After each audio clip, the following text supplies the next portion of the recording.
Ito ang Presidential Broadcast Service Radyo Pilipinas. Radyo Publiko ng Bagong Pilipinas para sa Bagong Pilipino. Naghahatid ng mahahalagang balita at impormasyon na guugnay ng pamahalaan sa sambayanan. Tulay sa himpapawid ng serbisyo publiko. Radyo Pilipinas. Radyo Publiko. Ang boses ng Pangulo. Sa Iloilo, Radyo Pilipinas. 585 AM. Oras sa Radyo Pilipinas, Philippine Standard Time, alas 8:36 aga.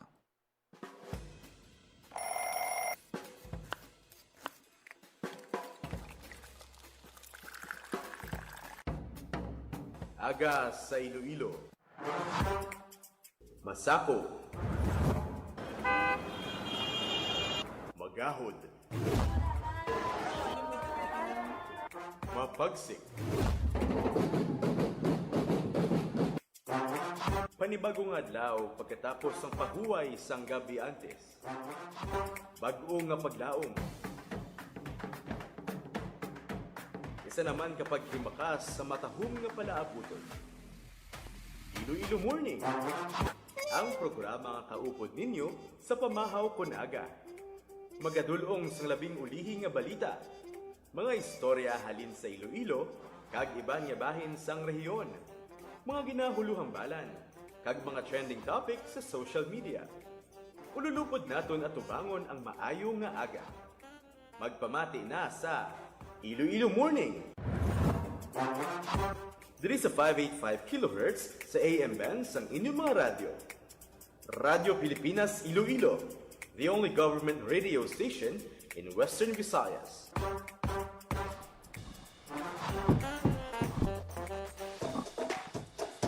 Mayong aga Pilipinas, good morning Western Visayas. Welcome sa programa Iloilo Morning. Subong adlaw sang Martes, June 2 na kita, tuig 2026. Maulan-ulanon ng aton siniyang tiyempo. Good morning, Ems. Good morning, Jen. Happy Tuesday morning sa inyong nga tanan. Though timing gid ang aton nga panghanda sa abre klase kay amat-amat naman nga na-experience ng pag-ulan. Masako subong ang mga nagkalain-lain nga mga eskwelahan sa syudad kay matapos ang palarong pambansa, enrollment na kag brigada eskwela sa mga nagkalain-lain nga mga buluthuan sa bilog nga pungsod. Nakita naton na sugod kahapon, Ems, ang aton nga mga estudyante ginikanan, mga manunudlo. May mga bitbit ang iban nga mga silhiga, kag anuman nga mga pwede bala makabulig paninlo, prepare sa mga classrooms. Ang isa lang sa challenge sa subong kay nagsugod gidya ang pagtupa sang ulan. Actually, amo maning aton ginapangamuyo nagligad. Kay hindi man kamo kaagwantas ang sobra nga ginot. Kay amo na ni ang ginahulat naton maski pa paano nagbugnaw ang aton sining tiyempo. Amo na akon magbrigada eskwela kamo, mga nanay kag mga tatay, mga estudyante. Ano kamo dala kamo payong kag kung ano lang dang maobra, amo na lang hindi gid magpatama sang sulay, especially nga gulpi lang nag-shift ang aton sining panyempo subong iyang simana. Kag ang syempre isa ka semana antes ang abre klase kung ginikanan ka masako ka subong sa panghanda sa mga kinahanglanon sang imo kabataan halin sa school uniforms, pakadto sa school supplies, no? Kag iban pa nga mga kinahanglanon. So ang maayo yang nga balita ang Iloilo City Government Gen nagtanyag sang libre nga school supplies sa mga kabataan nga estudyante naton halin kindergarten pakadto sa grade 12. So ang ining masobra 74,000 ka mga estudyante ang magabaton. So although gamay-gamay lang pero dako ang bulig sa mga kauturan naton nga especially mga ginikanan naton, di na sila mga budlay mangita sang school supplies. Di dapat sina ipanagtag nyo gina insigida. This week ang ilang nga schedule sang tagtaganay. Dira sa amon sa banwas ang Pavia Ems, do dugay naman nga tinuig nga may kasubong man sini nga nga mga programs. Kag na-appreciate ginato ng ining inisyatibo kay ti mga kabataan na yang maka-avail mo. Pero dako man ang mabulig kung ma-distribute sa early kay may mga instances ang una nga igo siya na panagtag mga a month after na sang opening of classes. Ti isa ina no, excited pa man abing aton nga mga siyempre kung ikaw estudyante, ikaw bata, excited ka gina bago ang imo notebook, bago ang imo nga ballpen, lapis, kag mga iban pa nga mga school supplies para nga ikaw do inspired ka nga magsulod sa imo siniyang Isa klase. hindi ka pa katulog, isa ka adlaw antes ang abre klase kay ti gina preparar mo na brand new ang imo tanan nga mga gamit. Naplansa mo ng imo nga mga bayo na kasubong sina balati actually kung ikaw ginikanan sina dapat suportahan mo ang amo ina nga balatyagon sa imo bata nga motivated siya bala nga mag-eskwela kay kung ang bata mo to karon masling daw hindi siya mag-eskwela daw medyo daw hindi man nami nga sign bala. Isa pa gid sa masadya ni Ems nga bantayan ang separation anxiety ba amo ni ang mga kinder ka grade 1 pati ang mga nanay Mga magagmay. si lola, si tatay, si nanay, ma-sitmate ni sa ilanay nga bata, malaban-laban mga iban galabot tag 1 week, 1 month kay ti ginabalikid MC nanay mo kung nara sa gwa kay hindi ka saho. Kaya mo na ang mga preparahan subong kag mga sitwasyon nga masadya gid ya sa tion sang pagbukas ang klase. Para sa kunya ang wala gid sang makapirdi no sang interaction sa lessons nga matun-an sa mga kabataan kung ara sila sa sulod sang classrooms. Gadi nga importante gid nga ma-expose nato ng mga kabataan naton especially subong masako na kadamo na sa mga distraction sa mga kabataan, mga gadgets, cellphones, mga tablet. So lain gid ya ang experience kag learning nila kung ara sila sa sulod sang classrooms. Gani ati dako man ang bulig kung ginikanan ka tapos maumpisa na eskwela ang imo nga bata, ma-expose na siya sa mga practical and real world situations kag ang iyang communication skills, ang iyang expose sa iyang mga kasubong man nga mga kabataan ma-train sang maayo. Ang good thing man Ems kay ti masiling kita nga brigada eskwela manog bukas klase nag-ulan daw makatanaw naton ang mga disadvantages no ang timbudlayan mga estudyante ta. May isa man hindi ka maayo nga dulot halimbawa ang aton nga infrastructure, ang aton nga mga eskwelahan, ang mga school buildings. Ano ang mayo na nga maulanan siya especially kung madamol bla kay nga ma-check na ni ma'am kag sir. Di inding gatulo, di inding guba, di inding mga parts ang eskwelahan nga kinahanglan i-improve. Kitaan man naton kag kung paano nagsaka ang budget subong sang Department of Education subong 2026. Yes. Kag sa buligay sang LGU sang Department of Education, himuin nyo dayon report nga amon niyo guba ang amon diri nga ang amon nga atop ang amon nga kisami nagatulo. Isa ina siguro sa dapat nga ma-review kagabalanta naton ang Department of Education naga-check ina naga-assess naga-evaluate sang status ng mga classrooms para insigida maubra kag mabudgetan siguro base ang iban gani Ems appreciate man naton advance base sang April May pa sila no o kun month of April balanta naka-break ang mga teachers to nagligad mo. So, i-check ta da, mga electric fan ta, ang mga Nagagana pa bala? saksakan sang kuryente, para nga mano naton ang mga kabataan sa tion nga pagsugod sang klase, okay na gid sila. Kag sa part man sang aton siniya nga Department of Education, kung may mapalabot dira nga mga nakit-an nga mga guba, ti kundi maaksyonan nila dayon. Kag ma-check man actually sang nagligad no isa sa mga gina-check man nila dyan ang electricity use sa mga eskwelahan kay isa gid sila sa mga top consuming nga mga infrastructures especially diri sa Iloilo City. That is why may initiative gikan sa Iloilo City government nga encourage or mag-install sa mga solar panels. Isa man na sa mga ginatanaw naton kag isa man sa mga basic necessity ang tubig. Kag kahapon no ang gin-inaugurate sa Metro Pacific Iloilo Water ang ilang 4.2 million nga expansion project dito sa may bahin sang Sad Isidro Haro. Dito kagapon nagtambong si Iloilo City Mayor Raisa Treñas kag ang iban nga mga opisyales sang syudad no. Natinguan naton siya ma-interview sa mga nagkalain-lain nga mga issue lakip na diri dyan ang tuong kumpirmado nga job hire nga natagpan sa drug buy bust operation lakip na ang kontrobersiya man sa government service vehicle. Aha. Gani, ari bala pamatian naton ang kabahin sa interview naton kahapon kay Iloilo City Mayor Raisa Trenyas. Offices natin mayor nga I think ang city administrator na doon ang maka-answer sila no kaya under sa iya ang mga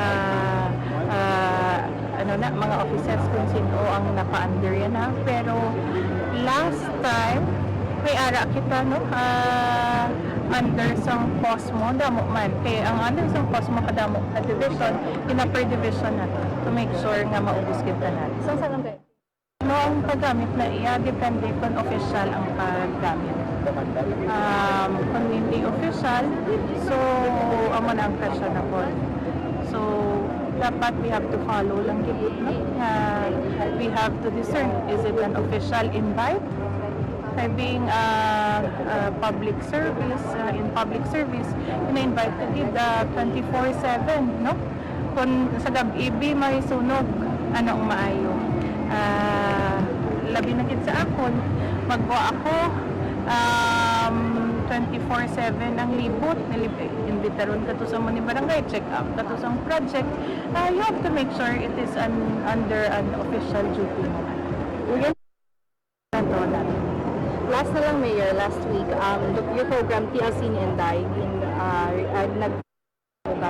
your reaction on this po? yes you know in a family here in Iloilo kada pamilya naton may inday may inene may toto may nonoy sa amon pamilya ako magulang ginang inday next ang magulang nga lalaki basta toto no si papa ko sa ila pamilya kay ikaduwa siya basta ikaduwa ka pa no nonoy ka kung lalaki ka nga magulang toto ka sa inyong pamilya si manang niyo guro tawag man na inday it's a generic term but this one is specifically for women no? Mga inday di ba may kanta gani inday ano na ganing kanta nga inday no sa dinagya Ilonggo no kanami man sang kanta niya no so all Ilonggos do nga mga women do gonna represent sang term nga inday So we will not replace this, Mayor, ang musical program. you know all nga gin-require nga i-replace we replaced it we reviewed it and we made sure to follow the guidelines but this one since it's a generic term we didn't thought na kilanlan because it was for the beneficiaries.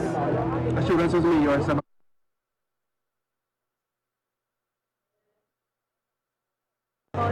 Right now, kundiin ang ilang mga sources, kaguntila ang demand. So, like example, if ang demand natin di 100 MLD, no? Example lang na, they have to have additional percentage na redundancy nga what if ang isa ka planta maga-close, what if ang isa ka planta magaguba. They have to look for other sources of bulk water to make sure nga ang aton nga service delivery diri sa Iloilo City hindi magkauntat kung ang iban nga plants kilanlan mag untat or may mga ano na kung kisa may time sila nga mag-rehab naman nilang ilang facility. So that's why we're asking for redundancy to make sure that here in Iloilo City by 2028 24/7 yan aton.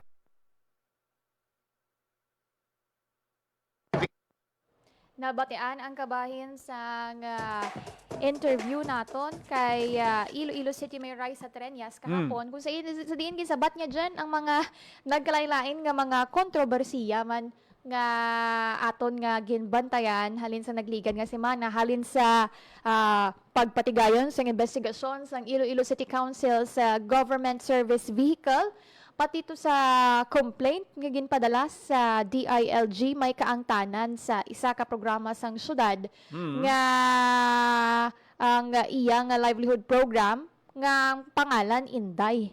So lakip lang ini sa mga gintalakay sa alkalde kahapon pero wala na to napabati pero isa didto sa mga gin-highlight. May nabatian ko to ya, Sao. May inday, may tuto, may nini pa. Si Botsilingon mag-ululutod. Siling niya, wala man ko no, just because nga ang title sa iya nga programa is Inday, it does Oo. not necessarily mean nga naga-refer ina sa iya, amo na ang iya nga pagdepensa sa programa sang syudad. Kay siling niya, ang Inday is a generic term nga ginagamit naton to address ang isa ka older nga sibling nga particular babayi. Amo na nga may na-mention siya nga Toto, Inday. So amo na ang Oo, iya mayo man nga kay gin-explain man ni Mayor. oo, ang iya nga depensa sa iya nga programa. So, ang manami nga balita kay ining programa sang MPIW, makabulig din niya sa pag ano naton no, sa especially sa ginapangatubang nga mga problema naton sa kakulangan sang tubig, kag pag-expand sang ilang nga water services, amo niyang maayo nga balita. Actually, ang ining expansion project kahapon dyan, ang direkta nga makabenepisyo diri is mga beneficiaries man naton sang housing project dira sa may NHA complex kag ara sa may Uswag Residences Complex sa may Barangay San Isidro Haro, no? So ang gina-target dito is more than 7,000 ka mga beneficiaries ang makabenepisyo sa ila to nga pasalig, hindi lang basta-basta tubig but 24/7 uninterrupted water service dito sa nasambit nga area para sa masobra 7,000 nga residente. So ang ining nga mga beneficiaries naton sa mga housing projects dyan, ang mga kauturan naton nga ginrelocate, mga biktima sa sunog or ang iban ang nagtukod sa mga illegal structure sa iban nga area, kagintangaan sa balay dira sa may relocation site sa San Isidro Haro. So may ara na sila sa finally no, ang madugay na nila ginahulat nga 24/7 nga supply sang tubig. Ti dapat actually gabalik na gyapon sa long-term nga project nga muni nakabase kita sang supply ta sa Halaor Mega Dam project. Yes. Ang supply sa ulihi in the coming future hindi na mangin problema. Ang distribution na lang ang paghimo sa mga kanal, ang mga water mga tubo nga ginapalaptas sa pila ka mga areas nga sang una wala tubig. Amo na ang dapat nga i-improve, no? Kag dapat bantayan gini sang aton sini lokal nga panguluhan kaysa supply wala ta problema sa distribution. Dapat bantayan ada if fair siya sa aton sini nga mga pumuluyo kay ti balaan man naton ina nga damo sang mga water distributor diri sa Iloilo. Kung supply hindi tayo siniya mawadaan once nga mag fully operational na ang Halaor Mega Dam project. Tiamo na dyan ang ginadihon nila, ang water rights sa Maynila nga ginahulat-hulat nilang makabulig kag makadugang sa ilang bulk water supply. Ti ang ila to nga pagpaathagis target nila nga hopefully by next year makuha nila ang water rights kag makakuha sila sang dugang nga bulk water supply. Ti amo na ang makasabat siling nila sa kakulangan no sa mga areas naton nga hindi malabot sa ilang water supply, and at the same time ang long term pagid nila diring sabat dyan ang multi-billion nga desalination project nga ginaumpisa naman tukod ang iya nga konstruksyon malapit na lang maumpisa. So amo na ang pila ka mga long term pero ano kita kagapon kay na notice naton nga sa speech pa lang ni Mayor makitaan mo nga do ang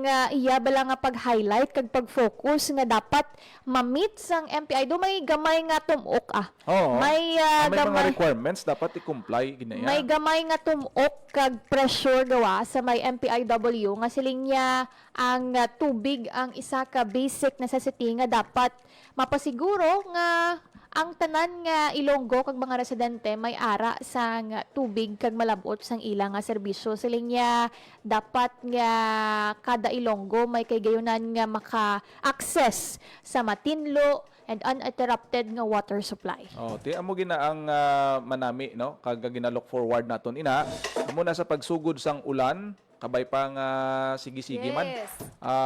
Actually sa nagdigan nga press con sang NIA, ginambal sang NIA Region 6 nga matalunsay subong ang construction sang mga highline canal halin sa source ginaton sa Halaor Mega Dam Kag target nga daw naka-mention to si Engineer Bores na by year 2027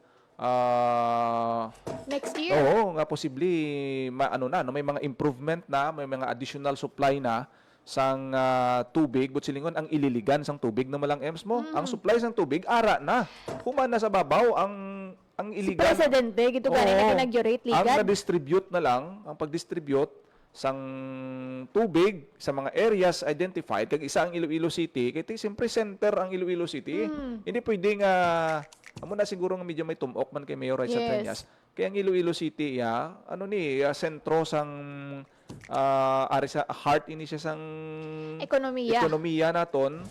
Ang negosyo diri naga-boom pagid. Damo kita investor, wala tuo ang sakaay ang construction sang kondo, hotel, ang expansion grabe. Kasi siyempre ang tubig kinahanglanon gid kag dapat nga hindi lang sa mga negosyo, kundi pati sa pumuluyo gid importante.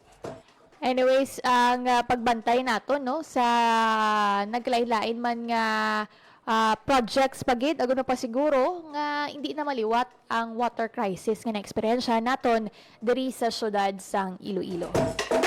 Philippine Standard Time, alas 8:58 na sang aga. Wala nito sang oras diri sa programa Iloilo Morning. Gani, thank you, Gid. Sa live viewers naton, kag sa tanan nga nagapamati sa ilang nga radyo. Sa kinaandan, kami ang inyo alagad. Janelle Baclay, Kag Amero Santiagudo. Until next time, diri lang sa Iloilo Morning.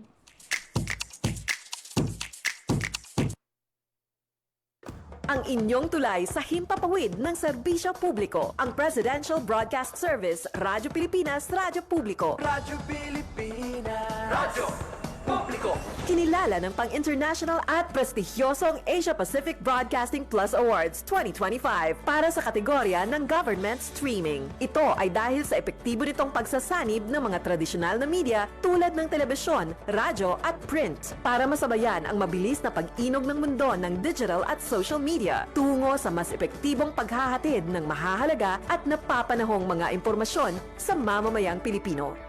Kinilala rin ang Radyo Pilipinas dahil sa patuloy na pag-akyat ng rating. Ngayon ay matatag sa pang-4 na pwesto sa Mega Manila ayon sa pinakahuling Nielsen Radio Audience Measurement Survey. At sa social media, nakamit ang mahigit 2,000% pagtaas ng bilang ng mga sumusubaybay sa Radyo Pilipinas page sa unang bahagi ng 2025. Patunay ito na ang inyong Radyo Pilipinas Radyo Publiko ay tunay na kaagapay ng inyong pamahalaan sa paghahatid ng serbisyo sa mga mamamayang Pilipino. Mula sa aming lahat, sa ngalan ng inyong pamunuan at mga kawani ng Presidential Broadcast Service, kasama ang inyong mga himpilan ng Radyo Pilipinas sa buong kapuluan. Maraming salamat po sa inyong lahat, sa inyong pagtangkilik at pagkilala. Radyo Pilipinas. Radyo Publiko.